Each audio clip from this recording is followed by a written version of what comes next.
Bonjour chers frères et sœurs en Christ, que la grâce, la paix et la miséricorde de notre Seigneur Jésus-Christ vous soient abondamment multipliées. Shalom et bienvenue dans cette nouvelle vidéo de 7 minutes de pain quotidien du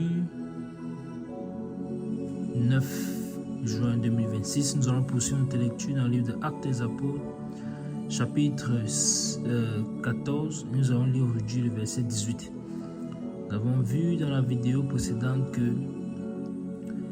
le Seigneur, par la bouche des apôtres, a permis qu'ils puissent annoncer l'évangile dans la ville de Lystre. Et dans cette ville de Lystre, un homme impotent des pieds, boiteux de naissance, qui n'avait jamais marché, a retrouvé la guérison. À la suite de cela, les hommes de Lystre ont appelé Barnabas, Jupiter et Paul Neptune, car c'est lui qui portait la parole. Alors, on avait vu que les apôtres, et en plus de cela, ils ont appelé Paul Mercure, et en plus de cela, qu'est-ce qu'ils voulaient faire? Ils voulaient offrir des sacrifices en faveur, entre guillemets, des apôtres. Les apôtres, en entendant cela, ont déchiré leurs vêtements et se sont précipités au milieu d'eux pour leur démontrer qu'ils sont des hommes comme eux, et que c'est Dieu en réalité qui est en train d'opérer des miracles. Alors, il se passe que le Seigneur, qu'est-ce qu'il a fait? Il est venu pour sauver l'homme. Et c'est ce que les apôtres sont en train d'annoncer, que Dieu qu'ils sont en train de chercher dans la nature, en adorant les astres et ainsi de suite, c'est le Dieu véritable qu'ils sont venus leur annoncer. Et ils ont déclaré que Dieu a laissé que les nations le cherchent, chacun à sa façon, bien qu'il ne soit pas loin. Alors, il était là, à côté, il a toujours été là, faisant du bien.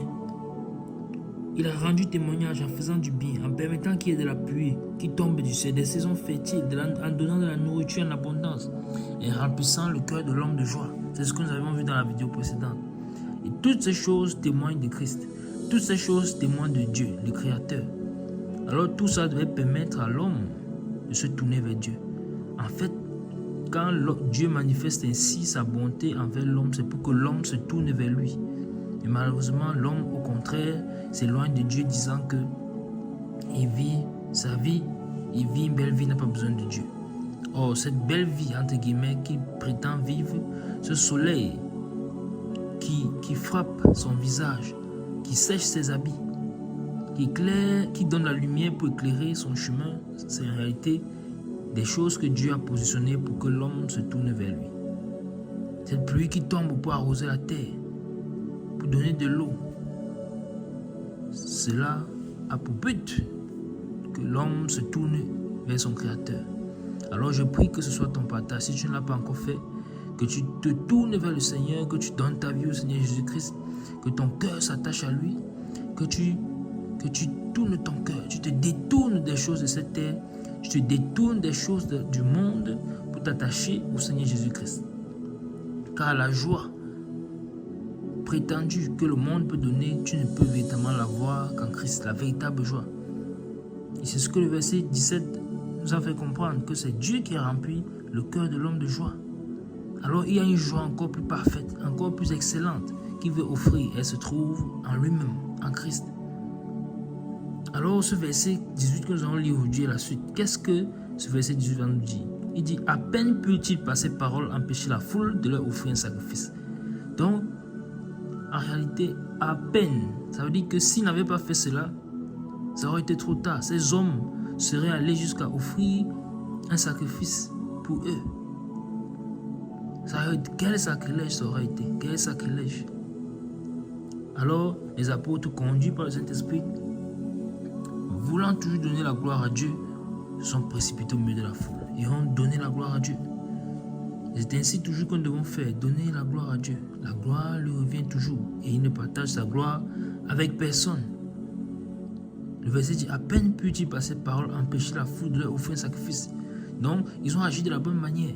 En déchirant le vêtement et se précipitant au milieu d'eux, ces hommes ont pu se rendre compte. Ils se sont arrêtés à un moment donné, ils ont commencé à réfléchir. Ça les a freinés dans leur élan de leur offrir un sacrifice. Alors, par ceci, cela a été stoppé. Ils ont dit: ah, ceux que nous voulons considérer comme des dieux, en fait, ils ont un corps comme nous. En fait, ils se sont exposés. Alors que le Seigneur nous donne toujours de fuir la gloire que les hommes donnent, mais de rechercher celle qui vient de Dieu. N'a-t-il pas dit le Seigneur que vous recherchez la gloire des hommes? Moi, je cherche la gloire qui vient de Dieu. La gloire du Père, c'est celle-là que nous devons rechercher. L'honneur que les hommes donnent, tout ceci sont des choses vaines. Tout est vanité. C'est de la vanité. C'est le Père qui doit nous glorifier. Nous ne devons donc pas chercher notre honneur au milieu des hommes, mais auprès de Dieu. Nous allons nous arrêter là pour aujourd'hui. C'était tout pour les 7 minutes de pain continu ce jour. Que la grâce, la paix et la miséricorde de notre Seigneur Jésus-Christ vous soient abondamment multipliés. Shalom.